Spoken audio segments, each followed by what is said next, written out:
Good afternoon, everybody. I would invite you all to please take your seats, and we'll go ahead and get started with our afternoon session today. Welcome. My name is Cashlyn English, and I serve as the Quill Project Specialist here at the Center for Constitutional Studies. On behalf of the Center, we would like to welcome you to our 2023 annual Center for Constitutional Day here at Utah Valley University.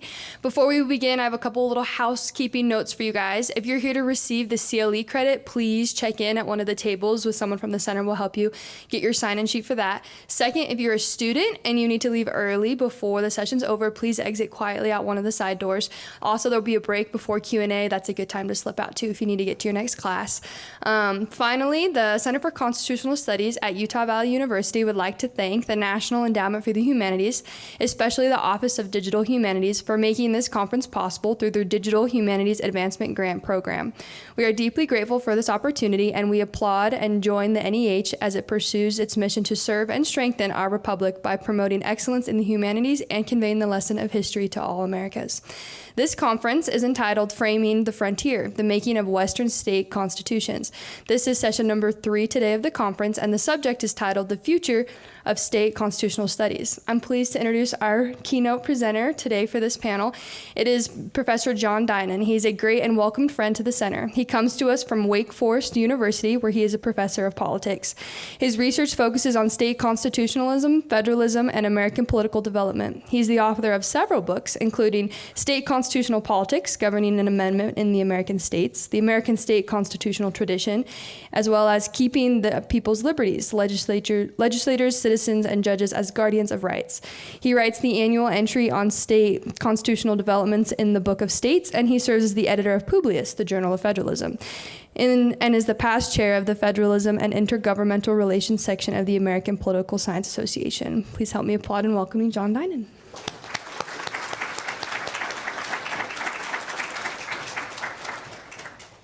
Thank you very much, Cashlyn. It is so good to be here. It is so good to be once again celebrating the Quill Project, its digitizing and modeling of state constitutions, this time with a focus on Western constitutions. This is such important work that is being done to digitize, model the records of these state constitutional conventions, eventually 50 state current constitutions. I'm so glad to be a part of celebrating that work. Some of the most important questions these days in state constitutional studies focus on the formal processes for changing state constitutions. And the Quill Project really illustrates the importance of that. After all, the Western states that are current focus of the Quill Project all form their inaugural constitutions through conventions. And the vast majority of the current 50 state constitutions were formed through conventions. In fact, from the 1770s through the 1970s, conventions were held on a regular basis, but no state has held a full-scale convention since the mid-1980s. Now, constitutions are still changed on a regular basis, but through institutions other than conventions, through piecemeal amendments crafted by legislators, voters, or commissions. My purpose today is to consider the consequences of this development and engage with questions stemming from them. I will discuss 3 main issues in particular. First, my first point is it makes a big difference that constitutional change no longer takes place through conventions and now takes place in these other forums. Conventions once provided valuable opportunities for taking a comprehensive review of state constitutions, allowed delegates to gain a different perspective from ordinary politics and sitting legislators, and allowed for changes not possible through ordinary politics. I will argue that something has been lost by the decline of conventions. That's my first point. Second point I will make is, now that conventions are no longer held, the focus has turned to the amendments crafted by legislators, initiatives, and in one state by commissions. And in recent years, there have been a lot of efforts to change the rules for passing amendments along these lines, generally by trying to make it more difficult to pass these amendments, and often targeting voter-initiated amendments. In fact, just last month, there was a very high-profile effort in Ohio to make it more difficult to amend Ohio's constitution, make it more difficult to place amendments on the ballot, and make it higher and more difficult to ratify them. It was rejected, but it's not the only effort of this kind that is engaging popular attention. These efforts, trying to change the rules, naturally prompt questions about whether there's a desirable level of amendment difficulty. And how would we know what it is? And if so, what is it in that way? I'll set out some of the questions that have emerged from these recent discussions and try to provide some starting points for answering them. My third of the 3 points I will take up. When we step back from focusing on the particular processes for changing state constitutions, whether by legislators, voters, or commissions, it remains the case that state constitutions are changed much more often than the U.S. Constitution. All of them are changed more frequently. All 50 states are changed more frequently than the U.S. Constitution. And this naturally prompts investigations into the consequences of regularly updating constitutions through formal mechanisms, as at the state level, versus relying on courts to play a more prominent role, as at the federal level. I'll argue that the state approach holds key advantages, and I'll argue that these are particularly evident as we look at how abortion policy is made in the aftermath of the Dobbs decision, when state constitutional amendments are becoming more and more prominent. So those are my 3 points that I want to take up today. Let me start by discussing the importance of state constitutional conventions for much of American history and the consequences of their decline. Depending on how we do the counting, and I don't want to get too caught up in the precise counting here. I myself have revised my count through the years, depending on whether we count territorial constitutional conventions or not. If we take from 1776 to 1986, by one count, we could get 249 constitutional conventions that are held there. As I say, I don't want to get too caught up. It could be 233, 235, 249. Let me just posit this. There have been well over 200 constitutional conventions that were called from the 1770s through the early 1980s.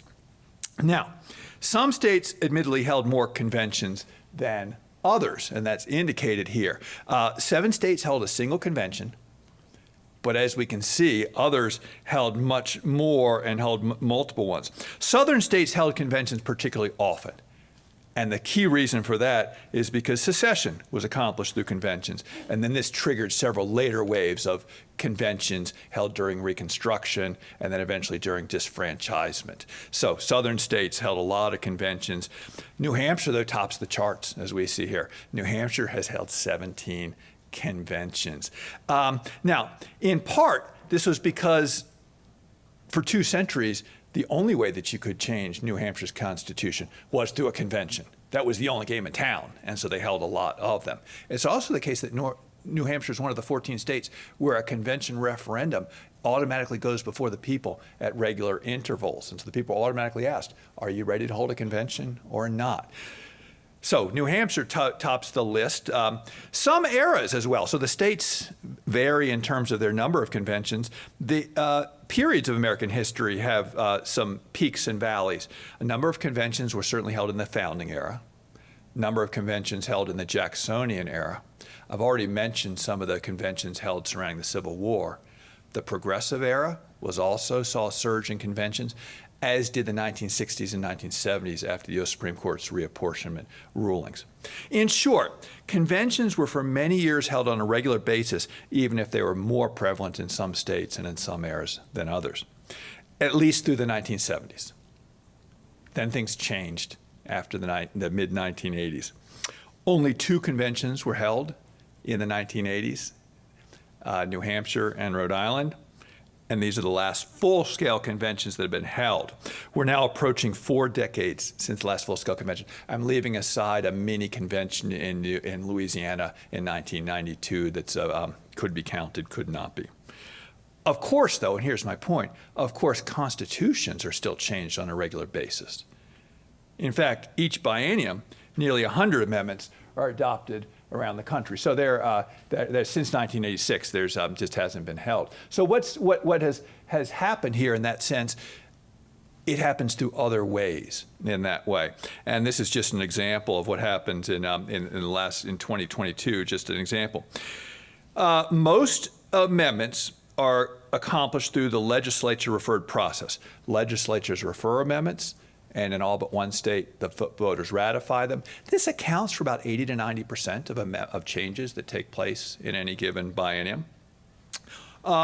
17 states allow for another option, and that is for voters to place amendments on the ballot, and then for voters to ratify them. You collect a certain number of signatures to show support, and then the voters vote on it, and then you can vote up or down for it. That's about 10 to 20% of amendments adopted each year are done through the voter initiative process. And then Florida is the only state that allows for commissions, which are formed once a decade to actually put amendments directly before the voters. Only state that allows that right now. Well, the first question that I want to pose today is, in light of this, is what difference does it make that constitutional change no longer takes place through conventions, but takes place through these other mechanisms? I'll argue there are a lot of benefits to having relied heavily on conventions as we once did, and some things have been lost with the loss of conventions. One major benefit of conventions is allowing a group of delegates to step out of a state's ordinary politics and adopt a different perspective from current officials and recommend changes that might not be on the political agenda. One feature of conventions is the delegates were usually chosen in special elections that were selected. That was the game in town. Who do you want to choose to represent you at a convention? That means that was the focus of that election in that sense, and the focus was on what do we think about what our Constitution should look like. In sometimes, members, this question came up earlier today, how were these delegates chosen? They were sometimes selected in different districts than legislators would ordinarily have been, at least from one of the houses, if not both of the houses. So you got a little bit of a different constituency than you ordinarily would have for the legislators. And they didn't have to run for re-election. This makes for a different politics when you enter a constitutional convention. It's fascinating to read the convention debates and to see how delegates viewed their role. And I'm sure the students who have kind of looked into this have probably come up with a number of these types of comments. But you'll see these quotes where you see delegates say, I'm conscious that I am supposed to act with a long-term perspective in mind because, after all, I'm here at a constitutional convention. They saw their role as different from what it would have been like if they were just sitting in a legislative process.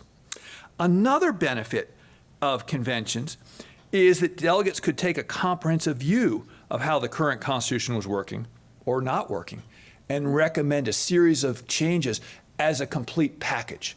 Now, they could sometimes have separate votes to say, here's our package, we're going to siphon off these 2 or 3 particular votes. But oftentimes it's, here's our constitutional package. And by doing so, they could ensure that the changes they were putting forward were advancing toward a common goal, or at least were not working at cross purposes with one another.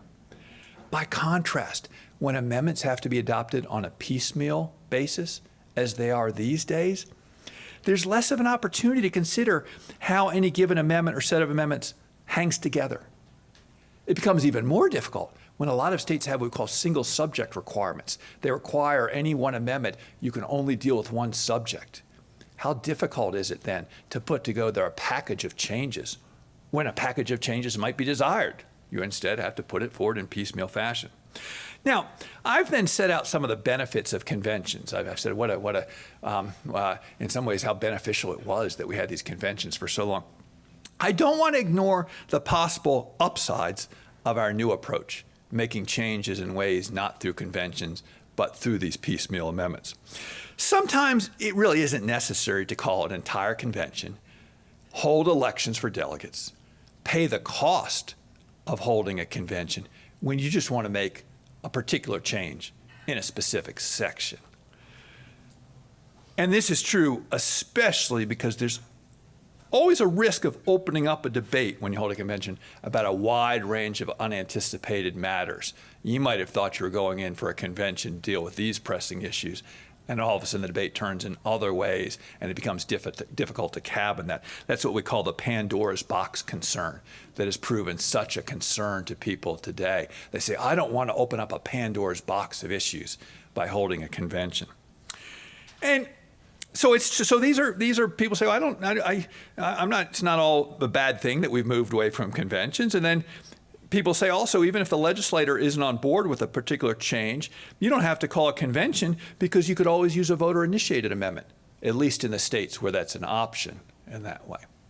So this is the other side of the story. I started off by presenting the kind of the benefits of holding conventions, but then I wanted to turn, well, what's the other side of the story? And certainly one would have to balance the gains where we are today of piecemeal amendments against the losses of not holding conventions.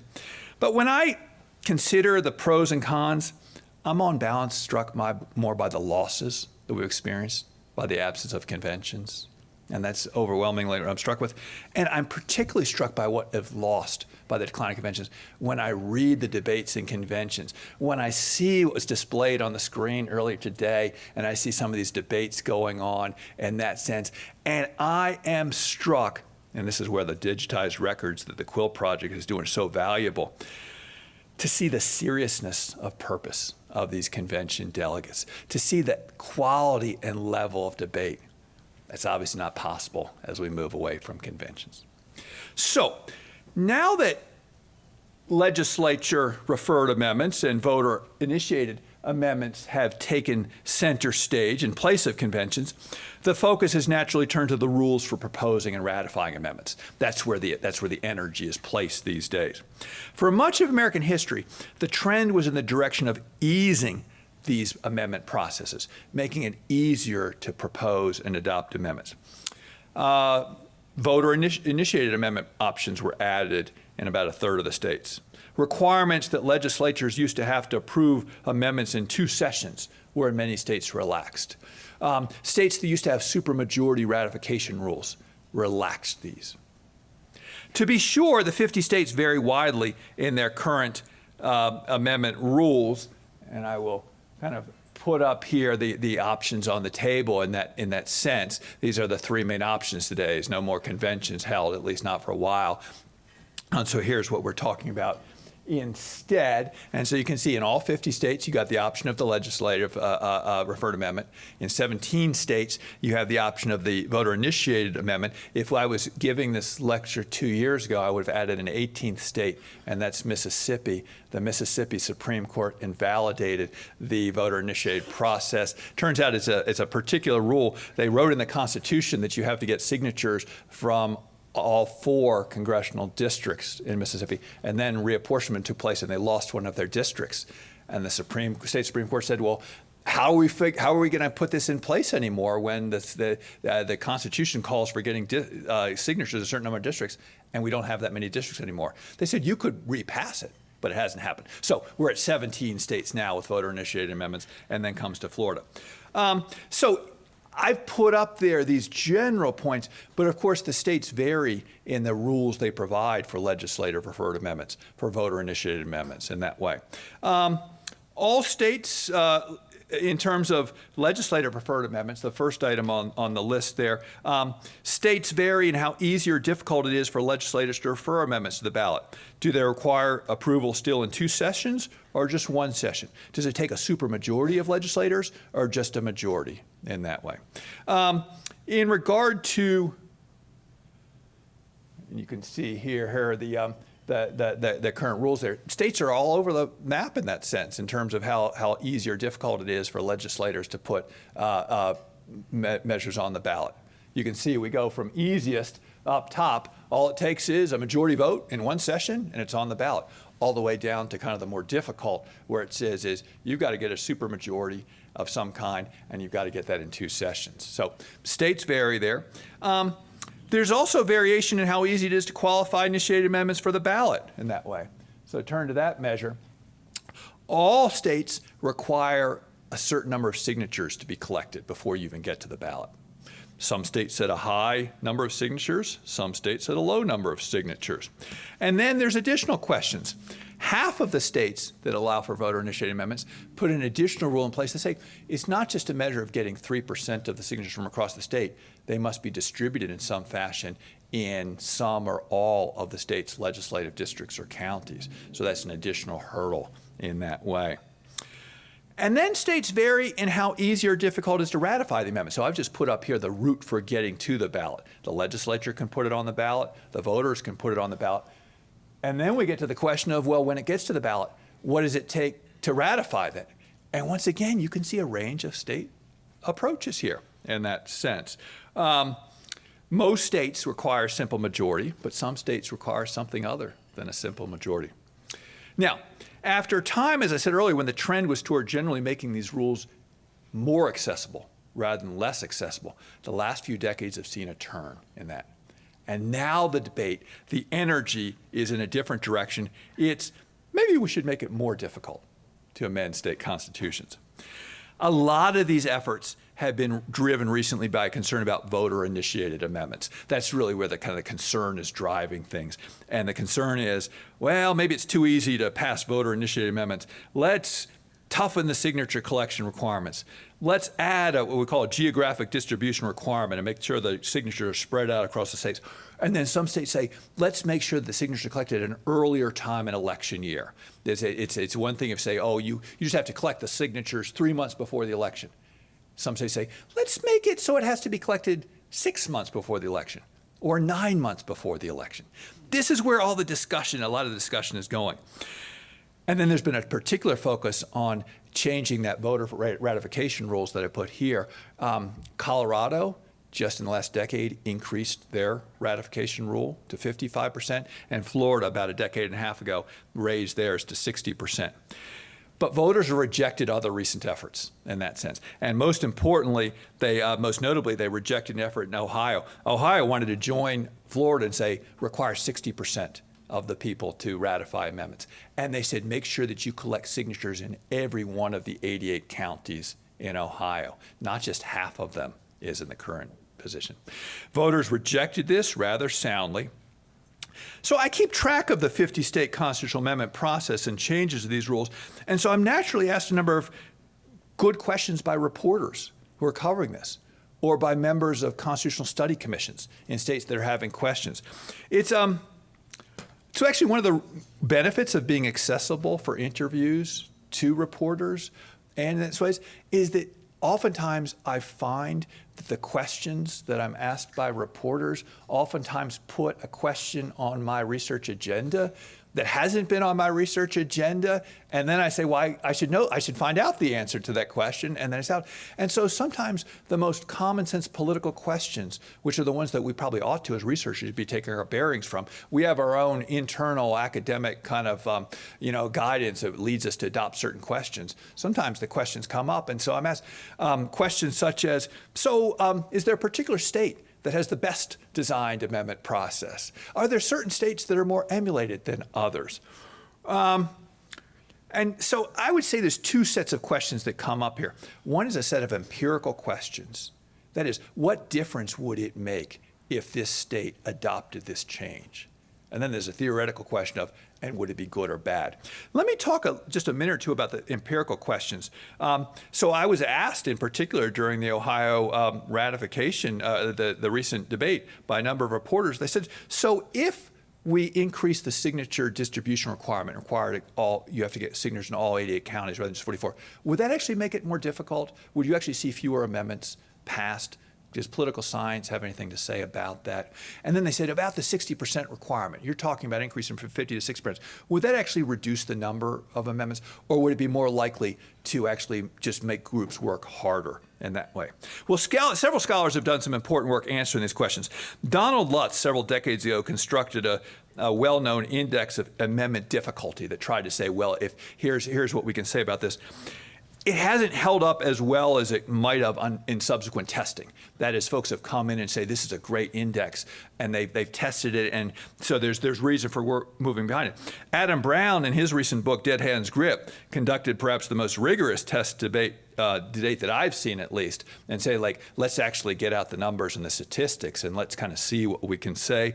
Nancy Miller of Dayton University and some colleagues are also doing work in this area. But I would say there's even more to be, there's continued work to be done in addition to this fine work. It does seem, for instance, the evidence seems clear, and this is what Adam Brown's recent book shows, that if you do move from a majority to a supermajority ratification vote, you're probably going to reduce the number of amendments in that way. That evidence seems to hold up. I think we know less, though, about the effect of some of these other requirements and changes, such as the signature collection requirements. Adam, in his book, as my understanding, says that actually we don't see a difference between having 3% or 5% or 10% or 15% of votes, that's not an apparent connection with the actual amendment rate. And so that's one possibility there. I don't know that we know, though, an answer to the question about whether or not by requiring signatures to be distributed more equally around the state, does that actually reduce the number of amendments, or does it require the groups to just work even harder and have more resources that they say, I'm still going to get this amendment qualified, but I'm just going to have to work even harder to do that? So I think there's even more work to be done on some of these empirical questions so we can answer the full set of questions that folks would have and say, what difference would it make if I adopt this rule versus this rule? But there's another set of questions that I want to spend most of my time here on this section, the theoretical questions. What precise level of amendment difficulty is most healthy for the political system? Suppose we did have an answer of like, oh, this would make it more difficult, or this would not have much effect. This is an important question. What amendment rules would be most healthy for the system? And the answer, of course, depends crucially on what we consider healthy for the political system. If we had agreement on what we consider healthy, then we could find out, and that would help us in that regard. I will just suggest two starting criteria, not as a way for being the final word on this, but a way of guiding further investigation. The first criteria that I would put forward is, if we value maintaining a distinction between statutory law and constitutional law, and I believe this is a relatively uncontested claim that there's a difference between statute law and constitutional law, we should prefer that amendment rules at least make it no easier to change the Constitution than to pass an ordinary law. So this isn't a dramatic claim on my part, and yet, in some states, the amendment rules do set low enough barriers that groups trying to pass policies actually in some cases find it easier to get the legislature to propose the policy change as a constitutional amendment than to get it through as a law. It turns out New Jersey, for instance, a decade ago, raised its minimum wage by passing a constitutional amendment because legislators didn't have enough votes to override a governor's veto of the bill, but they did have enough votes to actually put the amendment on the ballot. So that would seem in some ways that one would want to funnel things as much as possible if they belong in the statute law rather than constitutional change. Some states through the years have run into similar issues of blurring the distinction between statutory and constitutional change in how they design their initiative process. In some states, for instance, they say you can initiate statute law and you can initiate constitutional changes, and there wasn't much difference in how easy it was to do it. It was pretty much the same way. And so a group said, well, as long as I'm proposing this change, I might as well just make it a constitutional change, in a way that probably is at variance with how we would want to ideally design a system. So in short, one criteria or conclusion I would put forward is amendment rules are healthier when they made a distinction between constitutional and statutory change, and funnel changes when they should be statutory in a statutory direction. And then a second criteria that I'd put forward.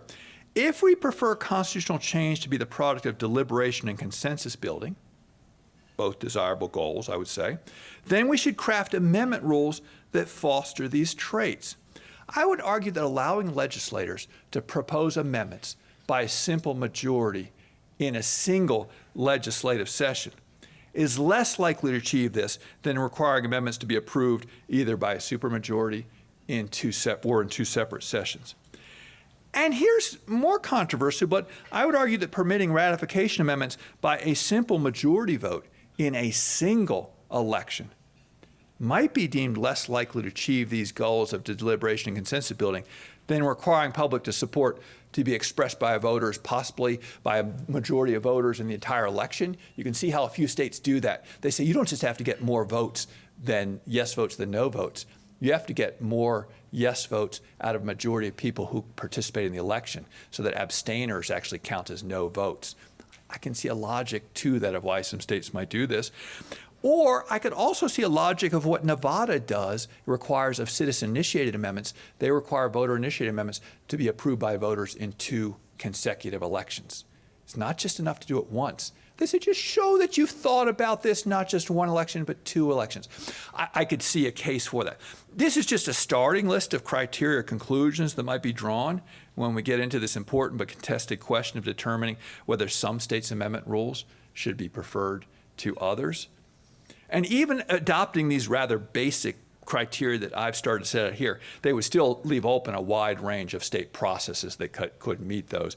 Yet setting out these questions and starting to provide some answers theoretically might be helpful in encouraging further inquiry among students of state constitutional studies. Let me turn to the third and final question that I want to raise here today. This debate that I've been having here is within the state tradition. Should it be a supermajority? Should it be 1 session or 2 sessions? Let me just step back from that debate now in that sense, because this is a debate within the state constitutional tradition. I want to stress every single state constitution is easier to change than the federal constitution, or is at least no more difficult to change. And every single state constitution is amended more frequently than the federal constitution. To be sure, there is a range. Some states amend their constitutions a lot. Other states amend their constitution a moderate amount. But it is the case that we really have 2 separate traditions in the U.S. We have a federal tradition of infrequent amendment and a state tradition of rather frequent amendment. And so the question naturally arises, what are the consequences of maintaining high barriers to amendment at the federal level versus making the path to amendment more accessible at the state level? And perhaps the leading consequence, and I'll argue this counts heavily in favor of the state approach, is that the rigidity of the federal amendment process increases the importance of the judiciary for updating constitutional provisions and results in a more court-centered politics, whereas the accessibility of state amendment processes allows for state constitutions to be updated in part through courts, but in part also through formal amendment processes. Certainly, state courts play an important role in interpreting state constitutions, but they're not the only center of decision-making. State amendment processes are an alternative vehicle for making certain changes that might otherwise be achieved through court litigation.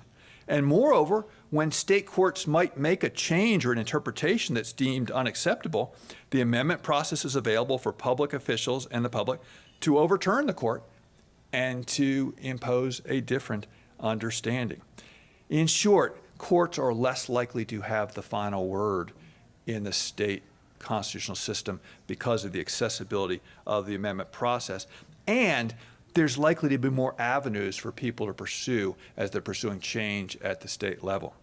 All these features, I want to get to a particular example of this, I would argue all these features of state constitutional politics are on full display when we consider abortion policy making after the Supreme Court's Dobbs decision just over a year ago. When abortion policy was decided at the federal level, the U.S. Supreme Court was the key decision maker, Roe versus Wade was the key decision, and all eyes were on the Supreme Court. And efforts to shape abortion policy were directed primarily at shaping the makeup of the 9-member life tenure court. It's true there were a few efforts made in the 1970s and early 1980s to pass a federal constitutional amendment to counteract Roe, but they never went anyplace because the hurdles for passing federal constitutional amendments were so high. And so prior to Dobbs, groups that sought to shape abortion policy placed extraordinary, I would argue unhealthy importance on filling vacancies on the Supreme Court. Each justice on the 9-member Supreme Court is crucial to determining which position on abortion rights will command a majority. And each vacancy on the court is crucial for determining whether or not that position will change as a result. And so every vacancy that comes up leads to a major mobilization effort, oftentimes with abortion dominating the discussion. The stakes for abortion policy are just simply sky high for every Supreme Court vacancy. In fact, this mobilization that I talk about, it begins well before a vacancy occurs. It begins with an effort to try to shape who wins the presidential election. In fact, a sizable number of voters in the U.S., they say, how did you decide your presidential decision? They say, I wanted to decide who would choose the members of the Supreme Court. And oftentimes abortion was one of the things that were led to in that sense. That's how things played out at the federal level for nearly 50 years under a difficult to access amendment process and an appointed life tenure court. But then last summer, the Supreme Court issued Dobbs, sent the abortion issue to the states. Some attention has naturally been turned to state courts, which have every ability to, of course, interpret their own state constitutions, to recognize the right to an abortion, drawing on various state constitutional provisions, privacy provisions, natural rights provisions, healthcare freedom provisions. Some states have issued opinions granting and recognizing the right to abortion. Others have not. And because judges are in 38 states popularly elected, obviously we see a lot of attention to who will sit on courts. But the key feature at the state level is that efforts to shape abortion policy are directed not just toward litigation in courts, but there's also the possibility of amending the Constitution to achieve the goal. So, prior to Dobbs, amendments had already been used to shape policy regarding abortion. The first 4 states up there that I mentioned, they had actually passed constitutional amendments limiting the ability of state courts to recognize abortion rights. They actually said, no provision in the state constitution shall be interpreted as recognizing abortion rights. That's where the energy was prior to Dobbs. In the several months after Dobbs, there were 2 more amendments of that kind that had been put on the ballot before Dobbs in Kansas and Kentucky. Those went down to defeat. What was the purpose of those amendments? You might say, what were they gauged toward? In some ways, they were trying to prevent a state court decision that might recognize abortion rights. And in a few of those cases, they were trying to overturn state court decisions that had already recognized abortion rights. So that's a use of amendment process at the state level to try to shape abortion policy. After Dobbs, the focus has been very different. The focus continues. Here's the continuity. The continuity is still a lot of effort on passing abortion-related amendments, but the energy is very much on the other side. So last year, we had 3 amendments passed in California, Vermont, and Michigan. In California and Vermont, abortion rights were already protected in the state legislature in that sense, and constitutional amendments were put on the ballot by the legislature to affirm those protections, and voters passed them. Michigan was a different situation. In Michigan, abortion was being restricted to some degree, and the voters used the initiative process in Michigan to say, we want to counteract what we see public officials doing. They put a abortion rights protection measure on the ballot through the voter initiative process. It passed. Efforts, as we see here, are underway. Ohio will be voting this November on an abortion rights protection amendment. Maryland voters will be voting next year on an abortion rights amendment. And there are at least 4 states where efforts are underway: in Arizona, in South Dakota, in Missouri, and in Florida, where efforts are underway to potentially qualify abortion rights protective amendments for the 2024 ballot. My point, to start to move to a conclusion, my point is that abortion policy making in the states is less court-centered than when the issue was resolved at the federal level. And there are more opportunities for shaping policy other than through the courts. Yes, if you're unhappy with a certain policy, you can bring litigation, but you can also amend the Constitution or work in that direction. And I would argue this is beneficial to have these multiple avenues for shaping abortion policy rather than for everything to rest on a single institution as much of it did. I would also argue, finally, that the state approach and the accessibility of the amendment process can lead to policies being more responsive to the public than when the Supreme Court was the key decision maker. Let me conclude. Increasingly, some of the most interesting and important questions about state constitutions have to do with the formal processes for changing state constitutions. The Quill project is rightly and in a welcome fashion focusing their attention on the role of conventions, which were once prominent and now are no longer seen. Other events and developments are also shining the light on state constitutional amendment processes. The recent debate in Ohio about whether to change the rules, the ongoing prominence of state constitutional amendments to shape abortion policy. It's an exciting time to be studying state constitutions, and I'm so glad to be joining others at this conference in continuing with these studies. Thank you very much.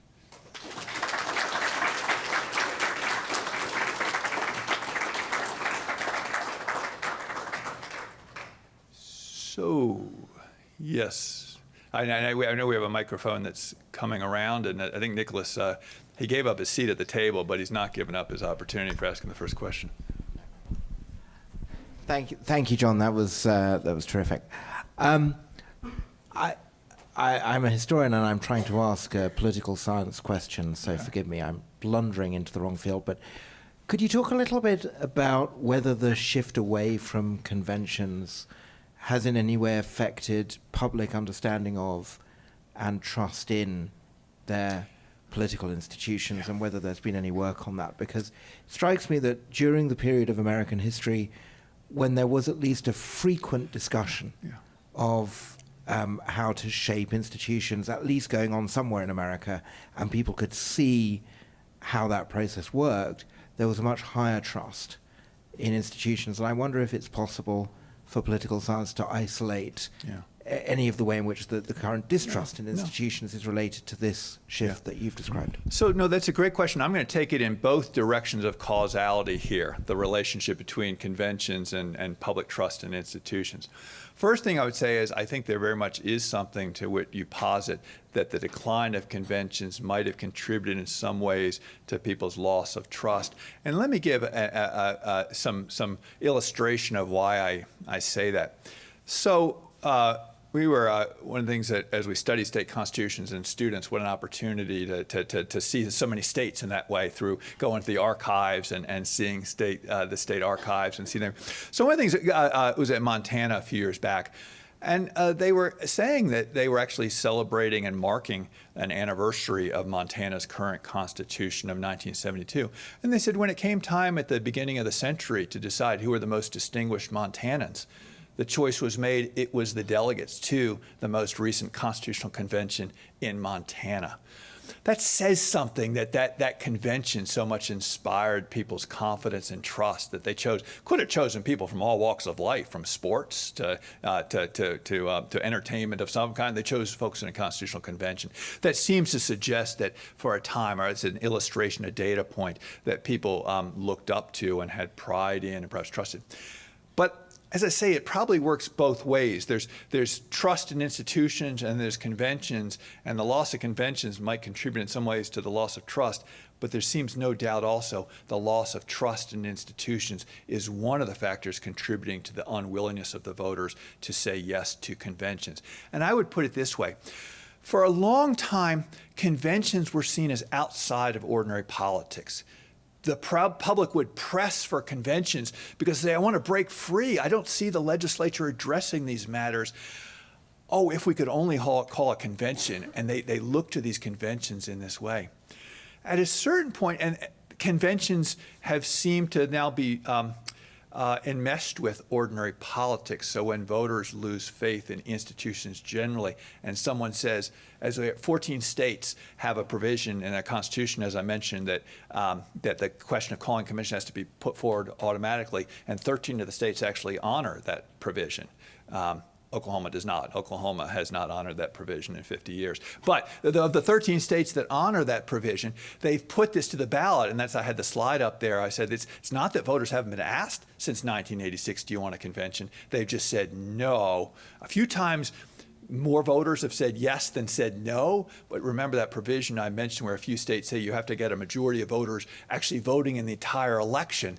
And because a few people abstained, they said, well, yes, the votes got more than no, but it wasn't a majority of people who voted. So, but none of them have been successful. And one of the reasons I would say that they have is they looked at a convention and say, I don't trust what will come out of that convention. I don't trust the polarization that might take place. I don't trust whether they would confine themselves to issues.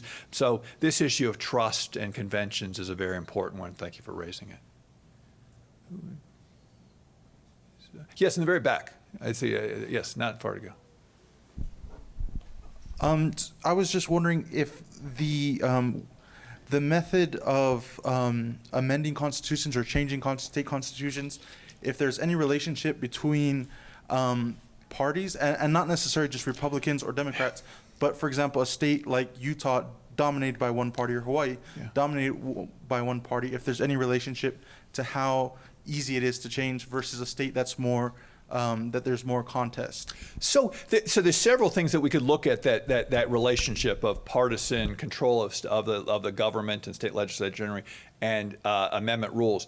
I haven't yet seen a study, though it's certainly a study could be done, is couldn't we explain why one state has more rigid rules or easier rules? That's certainly a fact that could go in there. The one thing that we can say for certainty is in a state where one party has majority control, and this is the vast majority of states, of course. There's only 2 states where the legislature has divided control. I mean, this is the way it is the U.S. Congress right now. There's the House of Republican and the Senate is Democratic. Only 2 states, Virginia and Pennsylvania, actually have divided control of the state legislature, and only 10 states have divided control of any sense when we bring the governor in that. So the vast majority of states are controlled by one party. In states that have one party control of the levers of government, the voter initiative process becomes a critical tool for placing issues on the agenda or overturning decisions that are made by a majority party. And these issues, marijuana legalization, first medical marijuana and then recreational marijuana, public opinion is far ahead, or shall we say legislative opinion lags far behind public opinion in that sense.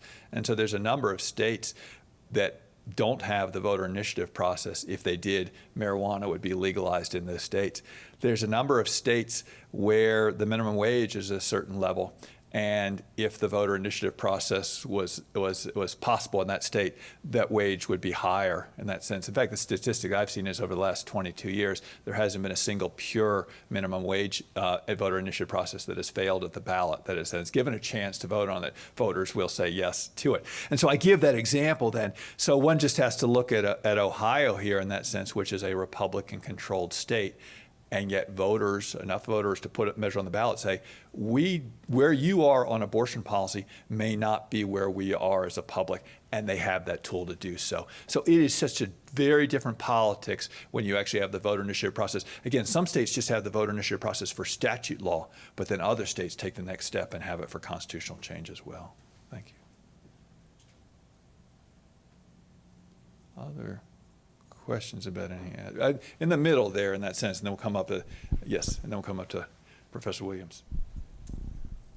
How has there been a trend as well in making it more policy-centered? How many of these voter initiatives deal with more structural issues? Yeah. Is that something that's also been kind of lost from the convention process? Not necessarily just the comprehensive whole, but thinking more structurally as what's the purpose of the Constitution to begin with? So it's an interesting question, and there's been various efforts to decide, is this a framework provision, an institutional provision, or is this a policy provision in that sense that is not framework? And is this higher law or is this ordinary law? There's various language that you use for that.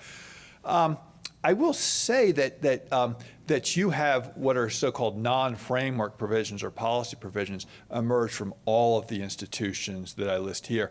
That is, depending on how we define a policy provision, constitutional conventions did not shy away from some of the things that they were very interested in doing was deciding the legislature is raising taxes too much, or they're going too much in debt. That was a big concern. They're borrowing too much money. I want to put a provision in there that could be seen as a policy provision that say you cannot borrow more than a certain amount of money.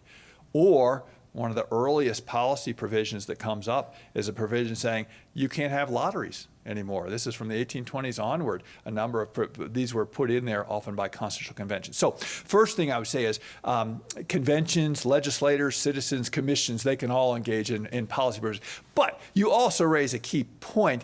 Where does the energy come from a number of the voter-initiated amendments? You'll sometimes see voters say, I think we ought to elect our Secretary of State in a different way than we are now. We might call it an institutional provision. But oftentimes they are dominated by concerns about campaign finance policy or marijuana policy or minimum wage policy. So your point is very much taken that a number of these voter-initiated amendments are very policy-oriented. Yeah. We had a question. Professor Williams had a question now. I'll defer if Okay. anybody else. Any of us? Yeah. Professor Williams, this has the floor then. Thank you. I'm from Florida, and I'll basically make a comment. I had the fantastic opportunity to work after college on the new Florida Constitution that was written by the state legislature, interestingly, not a constitutional convention. And that was 1967. And the legislature was revising the Reconstruction era Southern Constitution. And for all of those years in between, the malapportioned legislature had refused to call a convention, certainly. It proposed various amendments. And so the frustration had built up so strongly among these newly elected suburban and urban legislators because of the one person, one vote decisions of the Supreme Court that you mentioned, that they may have overreacted. I said this morning, Florida's the easiest constitution to amend. That might be subject to some debate, but the reason people say that is because it's the one state that has that convention that meets automatically every 20 years. It has political appointees, but it can put its provisions, proposals directly on the ballot. Legislature hates it. The legislature put up an amendment to abolish it. People said no. But interestingly, that's been in place for whatever that is, 50 years or so, and no other state has emulated it. And they all know about it, but it may be too much. It is a fascinating kind of focus on that. I gave short shrift to the Constitutional Commission in here, which is, as we say, is only in Florida. And yet it probably does deserve more discussion. And I suppose the question here is the idea of a Constitutional Commission, which then, as Professor Williams said, Florida has two Constitutional Commissions. One meets every 20 years to deal with everything, and then there's another Constitutional Commission that just deals with taxation and budget reform measures, and they kind of alternate every decade. No other state has adopted this, even though a few states have talked about this. It could be seen as, in some ways, a middle ground between a full-scale convention and the piecemeal amendment approach. And I say this because the commission can take the comprehensive view of the Constitution, which I was seeing as one of the healthy benefits of a constitutional convention. If people are so afraid of conventions today, and there's not been any sign yet, I'd like to see Professor Jonathan Marshfield, who has spoken at these conventions before, has a recent article in Progress where he says, well, maybe here's some ways we could accelerate and perhaps see some signs of help to call more conventions. But if that's not going to happen right now, and I'd be open to it happening, is there some middle ground between holding a full-scale constitutional convention and just piecemeal amendment? Constitutional commissions, they're a little bit more under the control of the legislature, so the legislature is not such an enemy of them. Legislatures hate conventions. You say, why? Because they take away the agenda. They take away control. They even give the opportunity for new public officials to emerge in some ways and go on and kind of run for governor and other offices. Legislators say, we got this. We don't need any help here from kind of convention in that sense. But so the commission is perhaps maybe a middle ground. I would certainly see it be. It's surprising to me that no other states have joined in recent years, or at least given more consideration to it. Which is not to say that the commission doesn't have its detractors in that sense, but I'll go back to this point. Pennsylvania, when it first drafted its constitution, had something called a Council of Censors, and its job was to kind of convene every 7 years and say, how well is this government doing? Not just in constitutional changes, but in general, how well is this doing? Vermont adopted this. Vermont, like so much else, adopted basically so much else of Pennsylvania's constitution. And so Vermont and Pennsylvania both had a Council of Censors. Pennsylvania's only lasted for 14 years. Vermont's lasted for almost a century, that every 7 years this Council of Censors would meet. The commission has a bit of that flavor to it in that sense, is let's step outside of ordinary politics. When we engage in ordinary politics, we might miss how everything hangs together. We might miss something.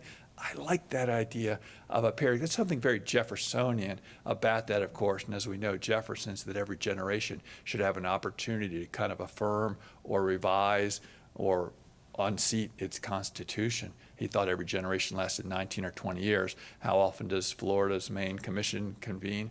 Once every 20 years. How often of the 14 states that put this question to the voters periodically about whether you would call a convention, the dominant mode is every 20 years. Some states say every 10 years.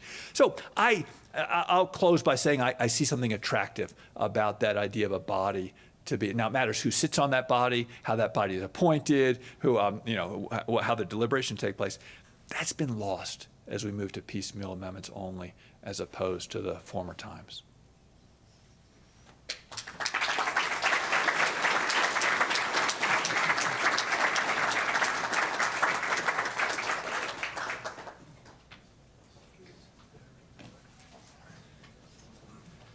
John, I'm grateful for that. That was just a really remarkable lecture. I appreciate that. It was tour de force. I thank you all for attending this session. I want to let you know that we have another session starting in 15 minutes. We're actually going to have many of John's colleagues and counterparts in state constitutional studies. We're going to line up here and ask some hard questions about what we ought to do about constitutional amendments, get some discussion, a little bit of deliberation, convention style. We'll hold a little commission on constitutional amendments. And so I hope you'll be able to join us for that. And I will see you in 15 minutes, 2:45.